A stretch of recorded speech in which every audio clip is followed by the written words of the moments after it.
Hi, and welcome to the Poultry Nerds podcast. I'm Carey Blackmon, and I'm here with my co-host for the show, Jennifer Bryant, and we're here to help you figure out how to raise the healthiest, happiest, and highest quality birds possible.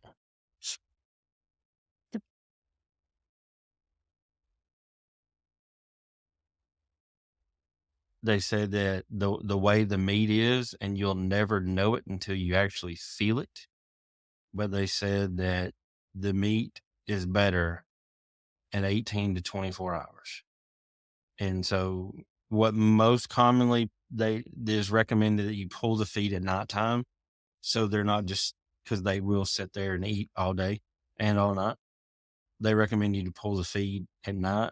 So what this person does is, let's say if the sun's going down around 5-ish, that's when you would normally pull the feed.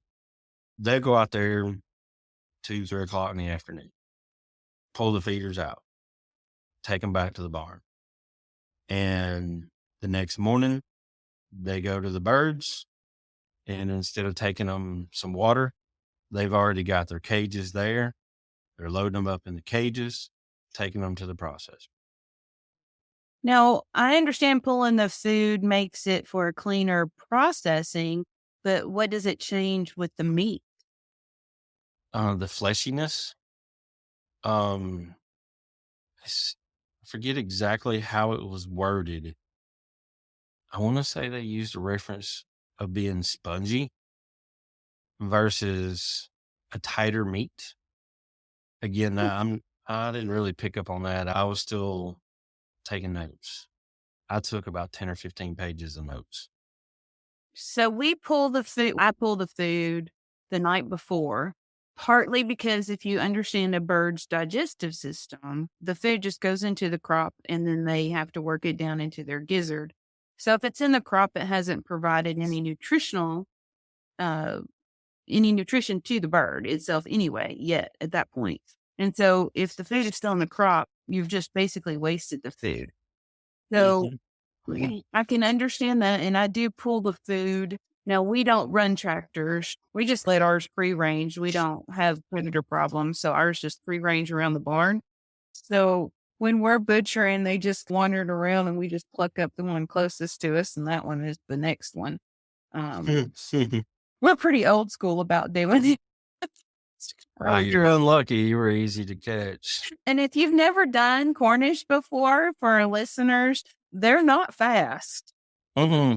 No, they're like a snail or a turtle moving along, and they really don't run. They waddle back more. I was going to say, by the time they get past that 5-6 week, they're not walking. They're not running. They're waddling. Yeah. And I think us putting them out there free range does make a little bit of a difference. They get a little bit more, I don't know, exercise would be the right word. Yes. And I like to order all roosters when I do it because they just grow faster and bigger and you just get more bang for your buck that way. That is true. And a lot of people, when you're talking about standard bred chicken, how long do you usually wait before you put one outside when you take them out of the brooder? Oh, yeah. They're going to be, depending on the weather, it could be 8 to 10 weeks. Just depends on the spring weather. Okay. The most somebody keeps these things in the brooders, 3 weeks. Oh, yeah, totally. They are wet. If you've never dealt with them, the only way I can describe it is wet. They're sweating probably. They're very similar to quail in that regard. I don't know, they go through so much water, an incredible amount of water they drink. Yeah, they talked about that. They talked about how if you let them run out of food, there's a period of time where you may or may not have an issue because a lot of people don't realize it. Chickens turn into little cannibals. But they said that if they run out of water, they'll dehydrate and die in a couple hours because obviously they drink that much. But so the people that are I called them the 2 weekers in my notes. We're talking Arkansas South.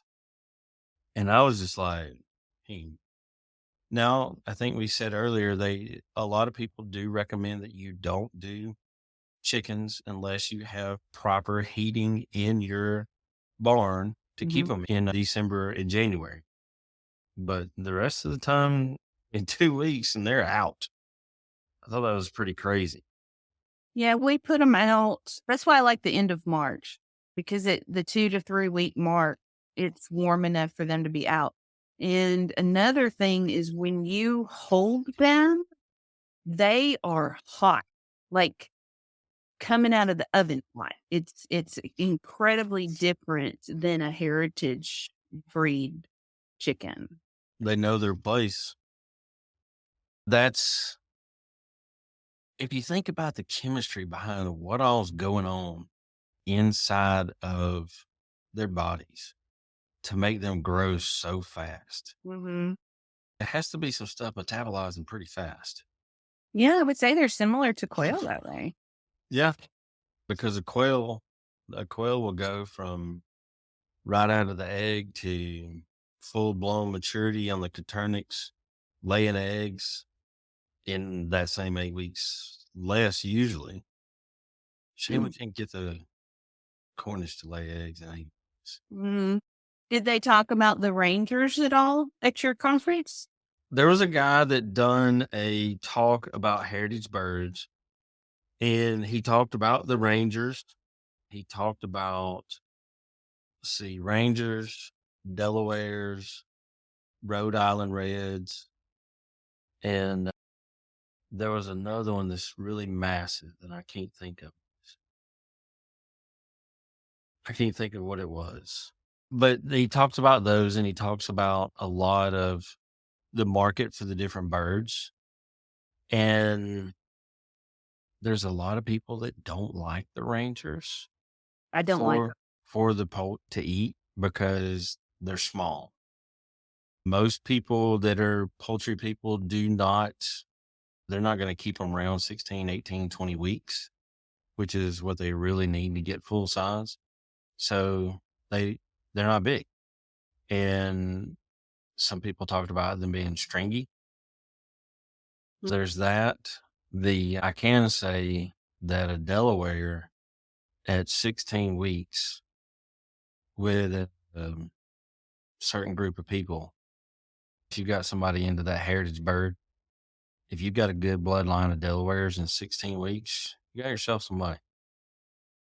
I have had people offer $30 for mine. Still walking. Hmm. Takes out a couple steps for me. There are those now. When they mentioned Rhode Island Reds, they cut me. I was like, not a red. And then when I saw the picture that the person used in their example, I was like, oh yeah, that definitely needs to go in some noodles. Are you a Rhode Island Red snob? Yeah, I am. What? In the search for a standard bred Rhode Island Red, there's a lot of people out there with Rhode Island Reds. And when you finally hit the lottery and you get a good one, Mhm. yeah, that should be in with some noodles. All right, so now you're talking about the difference between standard bred and hatchery. So let's go back to eating a heritage bird versus a Cornish. I've had people ask me because we eat the Orpingtons. Mm-hmm. And it's in the way I can liken it is if you eat deer, venison Mm-hmm. versus cow, beef. You can still do the same things with them. You can still make a burger, you can still make a spaghetti with them, but they have a different texture. Yep. And an Orpington tastes different texture wise than a Cornish. And Yes. since we show the Orpingtons, we do end up with a lot of extras. And what I have found I use them for is I can them because I have to let them grow out. And an older boy is going to be a little bit tougher. So I can them and I use them for sandwiches or stews or soups or things like that. And the Cornish we grow out and we reserve those for, say, barbecue chicken or fried chicken. things where you want to pick up and eat it. Hmm. It's just different.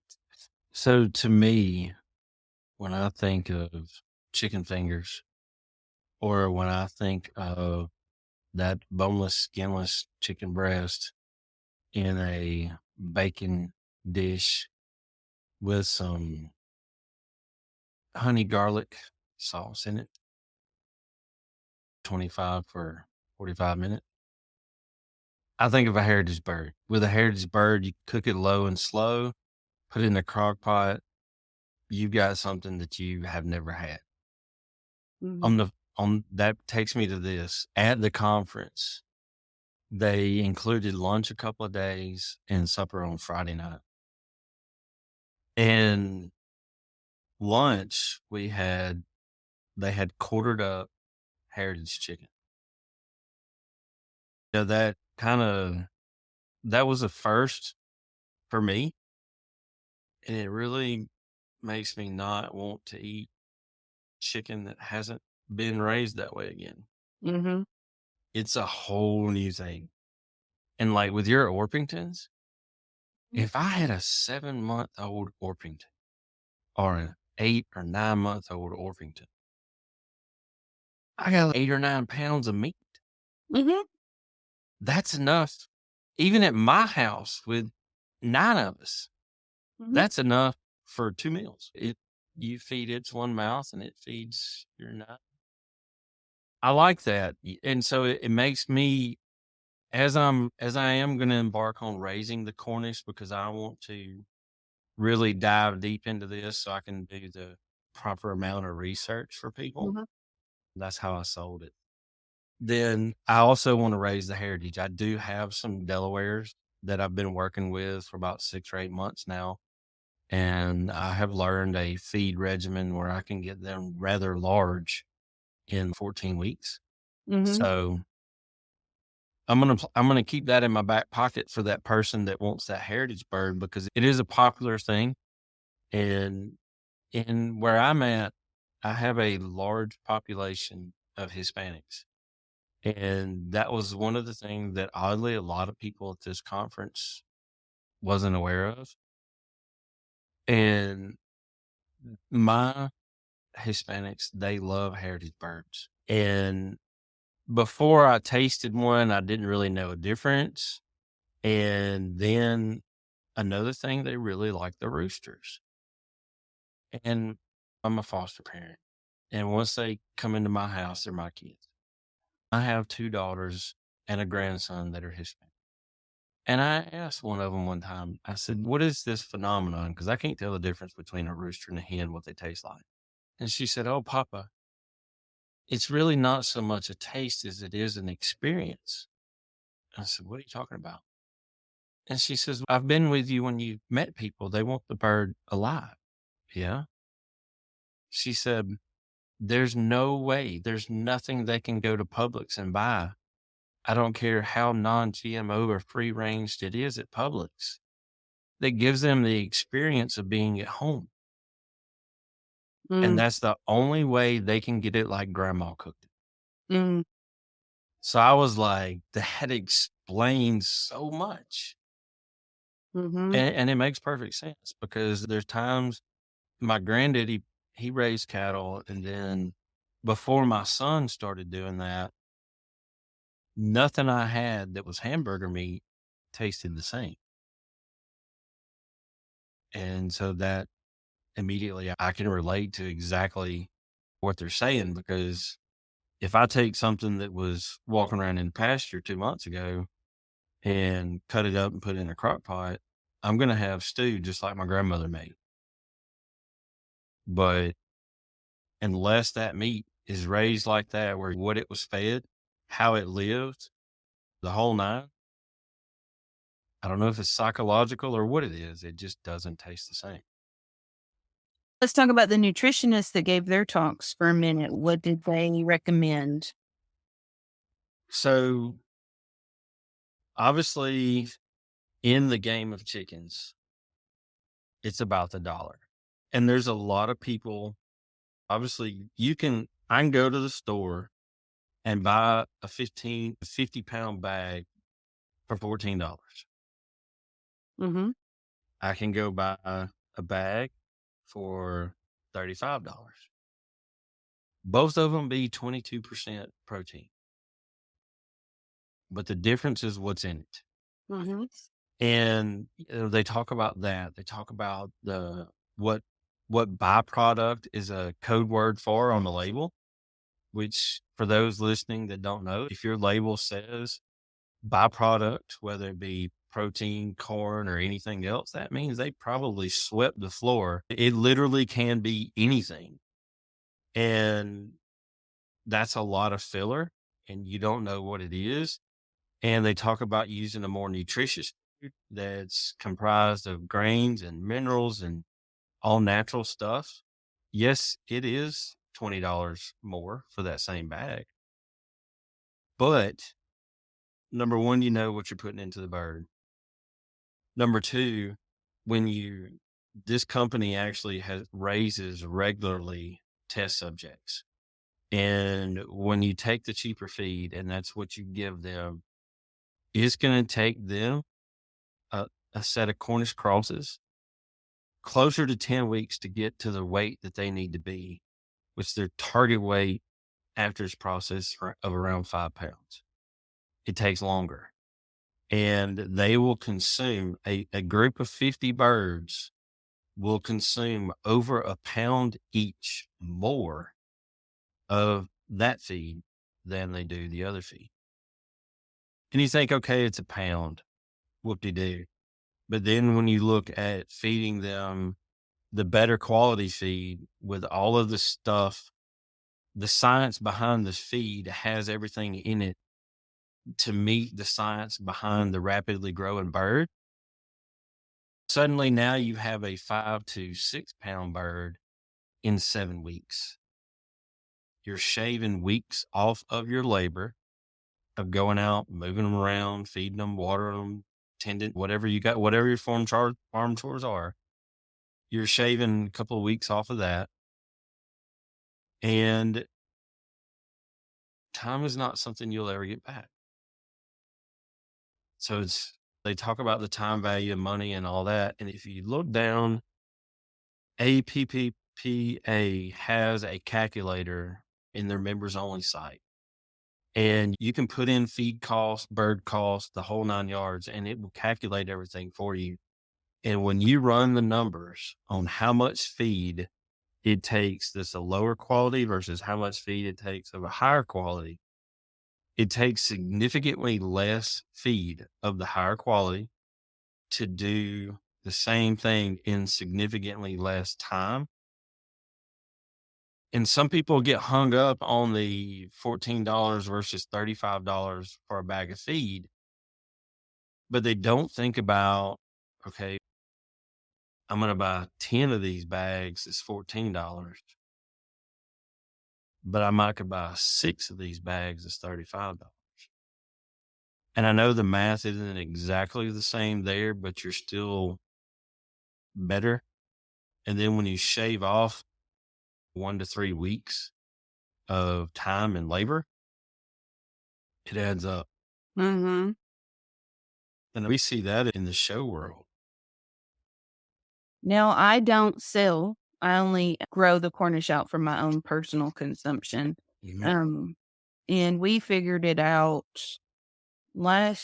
year before last. And I feed mine a non-GMO starter the whole life cycle. They get the same food. And it came out to $7.37 a bird. Does that include your cost of the bird? Yes, Sounds about right.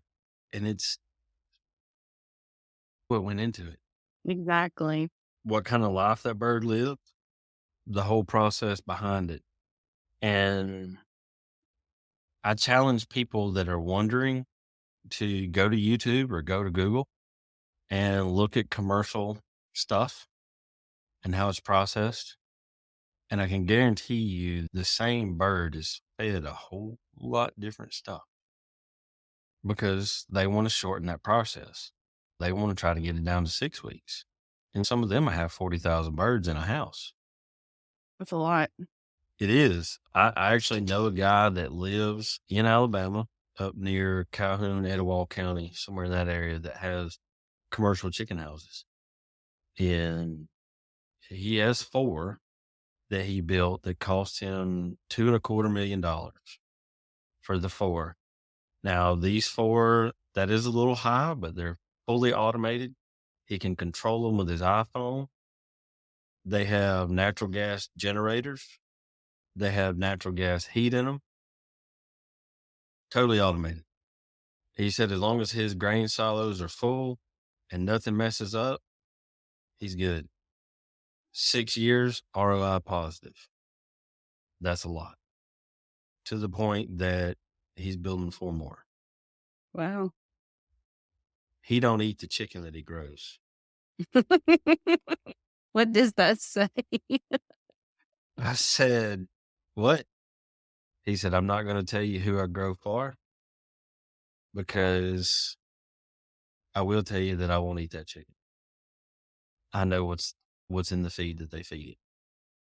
And he said, "Now, if I did eat it, if all the stuff that they gave it would transfer into my body, I would never get sick, and I would probably look like a professional athlete." Wow. That resonated with me. Yep. All right. So we talked about types of birds and nutrition, touched on housing. I think tractors are probably the most common thing for beginners. Predator safe would be good. What other, and we talked about processing numbers. What other seminars, lectures did you hear about? There was one that they said that avoiding burnout was a really big thing. In that seminar, they talked about different ways to avoid the burnout, and they just keep on talking about 2 hours. 2 hours a day? Yes, you need to What? keep your chores under 2 hours a day. Oh my word. I've like way exceeded that. And I'm like, huh? And they said that when you're figuring out the number of tractors that you're gonna have when you work your way up, when you figure out the birds you're gonna feed and all that, you need to be able to do that in 2 hours. And Okay. I and they're like, they're not talking about all the other stuff that goes into farming, just feeding, watering, and moving your tractors. Got it. You Now need to that keep that less than 2 hours. makes more sense. Okay. I can agree with that. And they also a lot of people think, "Oh, I need a huge house." Every single person that I talked tractor with recommended a 10 by 12 or smaller and having multiples. Couple of reasons. They said that whether it be aluminum or wood or whatever it is, a 10 by 12, you're probably going to need a 4-wheeler or a tractor to pull it without any fatigue, but it can still be done relatively easy.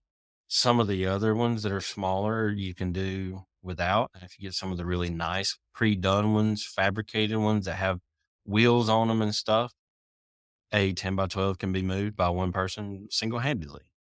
There was a guy that had one of them put together in the convention center, and it did not weigh hardly anything. You know me, I had to try it out. But they talk about that, and they said that a couple of reasons. Number one, it's less fatiguing on your body, and the less you can tax your body, the longer you'll be able to do stuff every day Mhm. without aches and pains. If something gets into one of your tractors, they probably won't get into another one. So you have less chances of loss. That was another big thing. And oddly, there's a lot of people that are 2, 3, 5, 7,000 bird a year processors. They don't have a LGD. Wow. There's a guy that one of the seminars that I sat in talked about predators, and he has these night owls or something like that. And they say that you have to set those things up per the instructions or they won't work. So you set them at like different areas at different heights, but it'll even keep raccoons from coming. I don't know. These are like alarm systems that make noise? No, they're lights. Oh. You can't see my fingers, but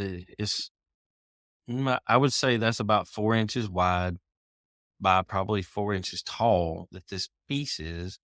And you can mount it to a post or a pole or whatever to get it to the different elevations that it says. But basically, it recommends you buy them in sets of 4 and you put a couple of them around that would be about at the height of a dog. And it has little red LEDs on it to look like their eyes. Mhm. And another one that recommends you put up about 10 feet to look like an owl or something like that. And Hmm. that's how it keeps things away. I don't know. That was another thing that they talk about. And there's one guy said that he uses ratchet straps on the front of his coops because they're flat and they have a handle instead of using a rope. The flat on the nylon in the strap is less taxing on the hand when you're dragging the tractors. They got down into it like that. So I could definitely tell that for some of these people, this is a science. Mhm. This isn't a wake up and try it one day. But Bigger wheel. there's a lot of them that talked about figuring it out. Yeah. So it was stuff like that. They say that for meat chickens, the mobile coops are best because I know that a lot of people see the netting, the electrified netting that you can move around to protect them. Most people that did talk say that is best for egg layers because it keeps them in a certain area better, but that the meat birds are less intelligent Mhm. and you needed them. They were best kept in a structure. And they don't graze.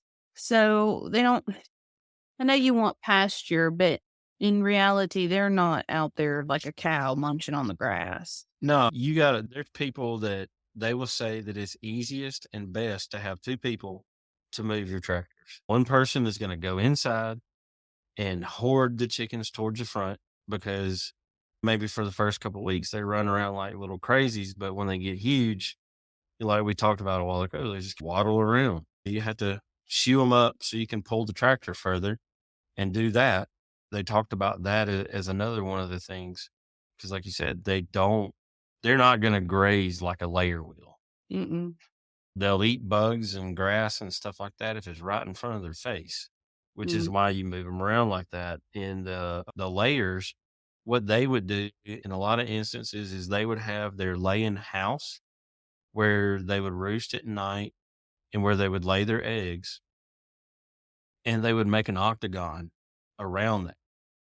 And what they would do is they would move section to section. That's why they use the netting fence and move them every day to where they're hitting a different area in that circle.